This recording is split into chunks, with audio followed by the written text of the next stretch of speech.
Again, thank you ever so course. much. No worries. It's really appreciated. Like squeezing us in, and we know that we're really late. So yeah, cheers. You're Thank fine. you. So we go straight into it. Cool.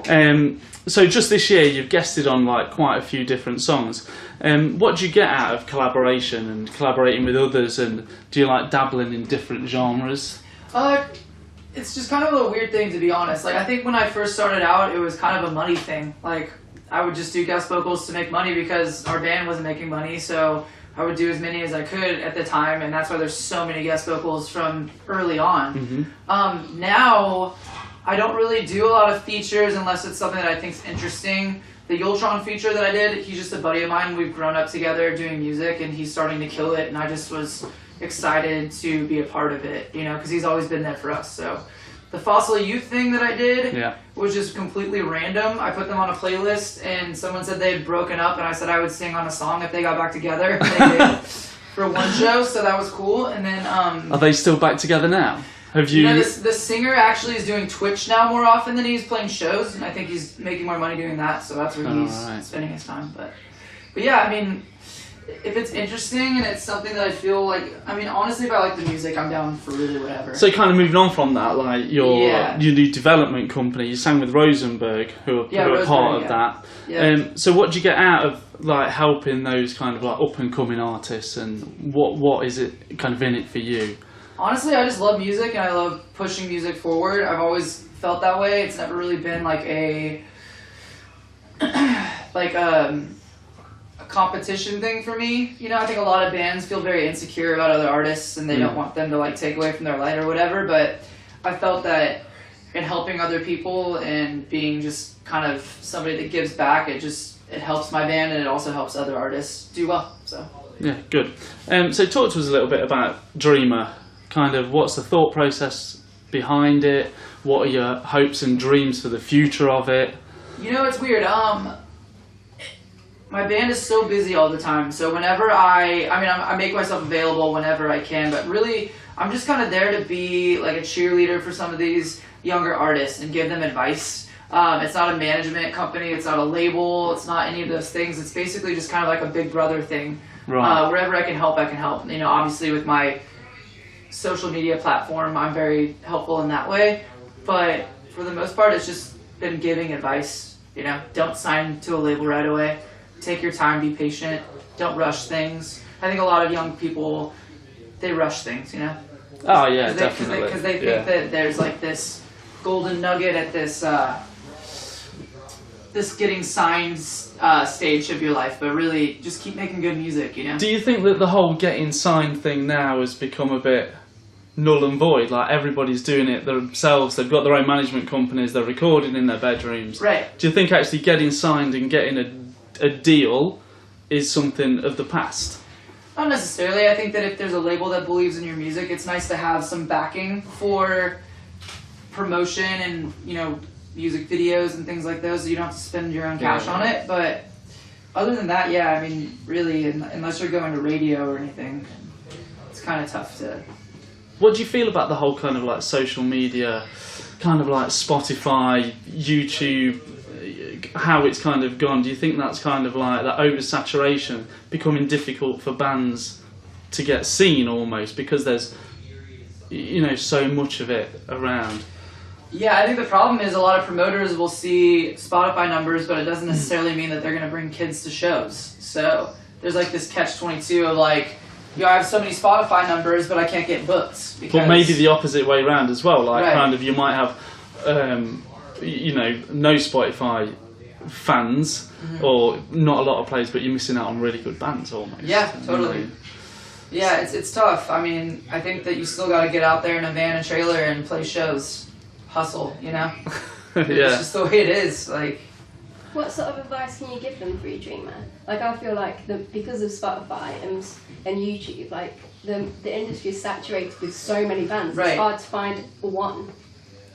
Well, I think that you have to figure out what works for your band and with your fan base, the things that they like from you, and you have to do things that are a little bit unorthodox or outside the box, and that could be going to a public place and playing on the road, or finding you know, like finding a band and hitting them up and saying like, hey, like, we'll give you $800 or $1,000 if you let us play a couple shows. You gotta do what you gotta do. You gotta hustle. Yeah. That's the name of the game, and I think a lot of these younger kids think that it's just gonna get handed to them, and it's not that way. Yeah, we've talked a little bit about on our podcast about your interaction with the fans and social media and stuff like that, and something Today that kind of proving that. No, yeah.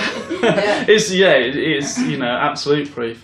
Do you find it a pressure to kind of be as good as you are on social media? No, I find it to be an addiction. One that I can't really turn off. Like I find myself waking up and I have to see what kind of like comments there are and tweets and stuff, But is it a pressure to respond to everybody that's talking to you and kind of, Yeah, sometimes. I kind of dealt with that last night really after the Glasgow gig. I've done like 5 shows in a row right now, so I'm kind of hoarse, and I didn't really want to go out and talk as much with people. And some girls like, "We come out and meet the fans. I've been listening since I was 14, and I'd really like to meet you." And I was like, I don't think I'm gonna come out tonight. And she called me like, I don't know, like an Can asshole. You just come out? Basically like an asshole or whatever. And I was like, fuck, now I have to go. I feel bad because I looked on her profile and there was a photo of her when she was like a little kid, and now she's a grown up, and it's like, I want to meet as many people as I can, Yeah. Do you find it a fine line to kind of tread that social media, what's positive and what's negative, what's good and what's bad? It's difficult in this day and age to kind of keep yourself, I guess, safe, like from maybe kind of younger fans or from vulnerable fans, or how do you find walking that tightrope? If I get a message that's like kind of alarming from a fan, then I will like kind of try to navigate them to some sort of hotline or somebody that can like better answer their question, because I'm not a doctor. I'm not I'm not capable of doing that. As far as like tweeting the wrong thing or saying something that I shouldn't, I find the best remedy for that is just to not be intoxicated and using social media.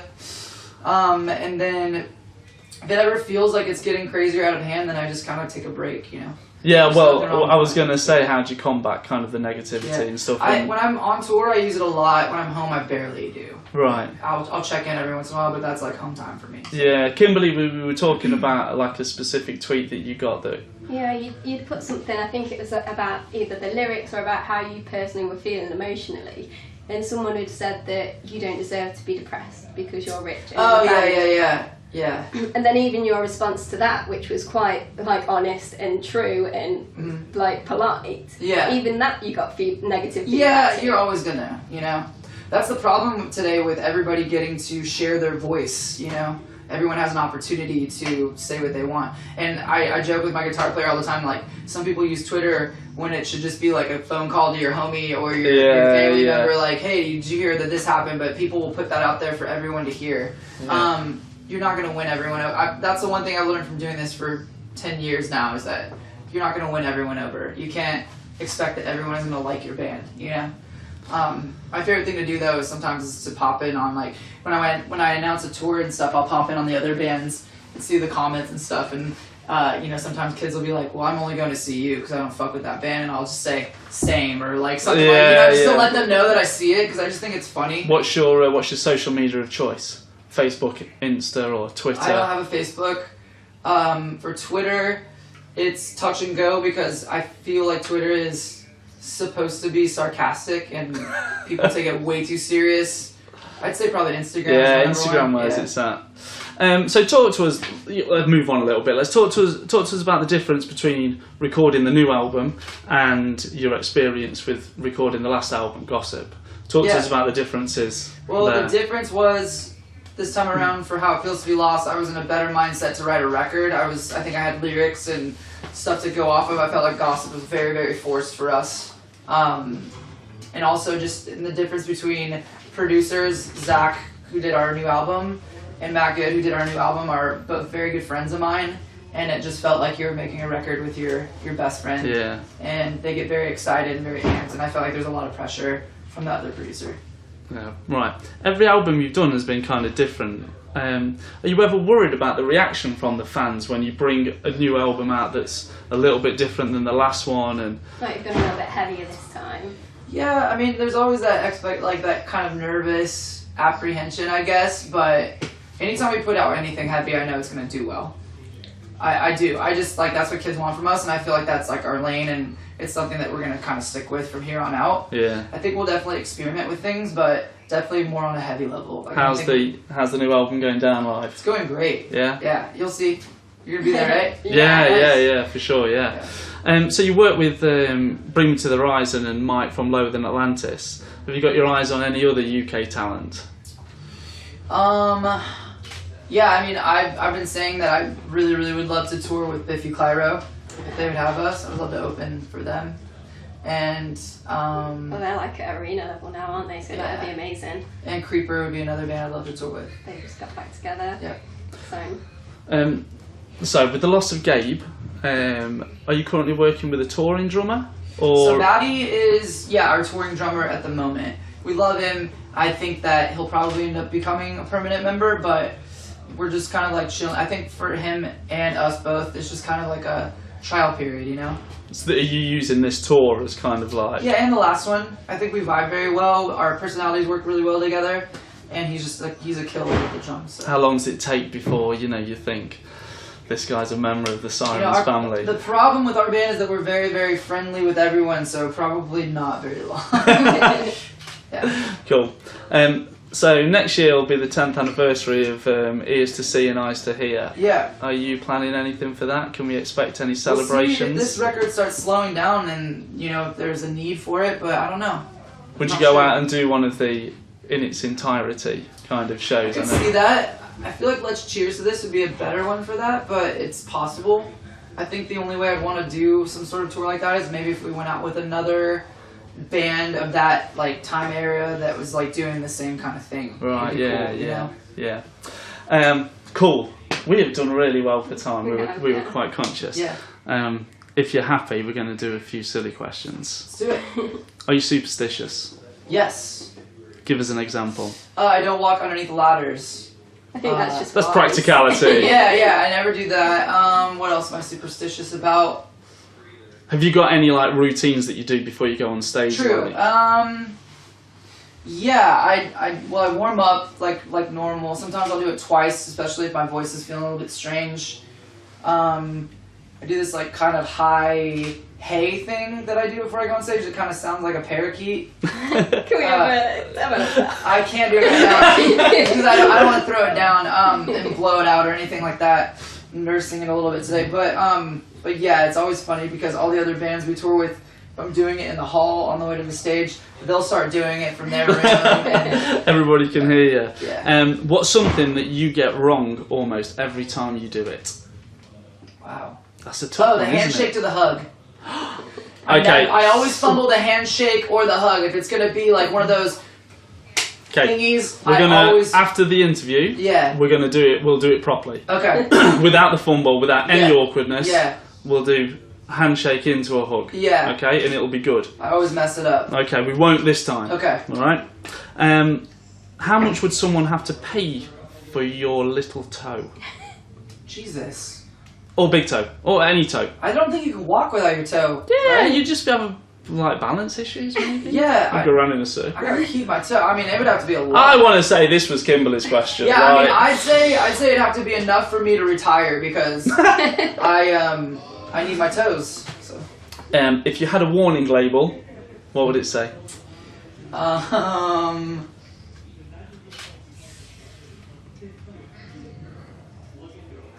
It's funny. Let me think. I think mine is would eat your cake. Yeah. Would make parakeet noises. This was deep and mean. This was the hardest question of the lot. Yeah, because I suppose we're asking the essence of yourself. hide the ice cream, I guess. I'm a sucker for ice cream, so if there's a fridge full of Ben & Jerry's, I'm eating it all. Amazing. Yeah. On tour, you're allowed to do anything like that. I think you just eat crap. Yeah. And the very last question: this interview is obviously, we're going to edit it and it'll go on our podcast for Generation Hush. Can we play a Sleeping With Sirens song on Generation Hush without getting sued? Absolutely. That's our because we play all independent artists, Of course, you see, because of the. go for it. So we would love to play one of your songs. Absolutely. So what song from the new album should we play? Let's do Nightmare. Another Nightmare. Play that one. Okay. Yeah. Perfect. It's a good one. Thank you. Yeah. It's been an absolute Hey, pleasure. thank you so much, guys, for having me. Appreciate you. There it is. Hey! Little hesitation, but we got it. Thank you. Just get